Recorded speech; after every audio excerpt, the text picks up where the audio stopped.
रोज रोज नाश्त्याला काय करायचं हा जो प्रश्न तुम्हाला पडलेला असेल तर तुमचा प्रश्न मी एका मिनिटात सोडवलेला आहे आणि असा मस्त नाश्ता तयार केला आहे जो खाऊन तुमचं पोट भरेल पण मन भरणार नाही. आता इथं मोठ्या बाऊलमध्ये मी 2 वाटी रवा घेतला आहे, त्याच्यात पाणी घातलं आहे आणि असा हाताने हलवून घ्यायचं आहे आणि मग 5 मिनटं थांबायचं आहे. 5 मिनटानंतर मग रवा खाली बसतो आणि पाणी वरती येतं. पाणी टाकून द्यायचं आहे. नंतर मग त्याच्यामध्ये पनीर खिसून घालायचं आहे आणि 2 ते 3 चमचे दही घालायचं आहे. लाल मिरची पावडर, धने पावडर, जिरे पावडर घालायची आहे.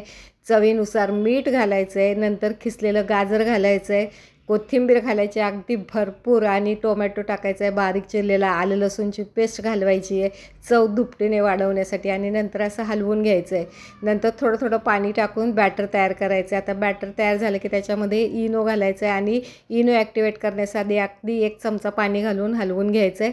इनो ॲक्टिवेट झाला आहे. मस्त पीठ आपलं फुललं आहे. आता आप्पे पात्राला तेल लावून घ्यायचं आहे आणि नंतर त्याच्यामध्ये मग हे असं बॅटर सोडायचं आहे. मस्त आपले आप्पे तयार होणार आहेत. आता याच्यावरती झाकण ठेवायचं 5 मिनटांनी झाकण काढून घ्यायचं आहे. बघा कसे फुगले अगदी उलटून घ्यायचे आहेत आणि मग दुसऱ्या बाजूने पण चांगले फ्राय करून घ्यायचे आहेत. एकदम चवीला भारी खाल तर अगदी मन तृप्त होईल. आता हे दोन्ही बाजूने छान आप्पे आपले तयार झालेले आहेत. मस्त गोल गरगरीत आप्पे आपले जायत. हे कसा अगदी फुगला आहे दिसतोय ना, दिसायला छान, चवीला छान.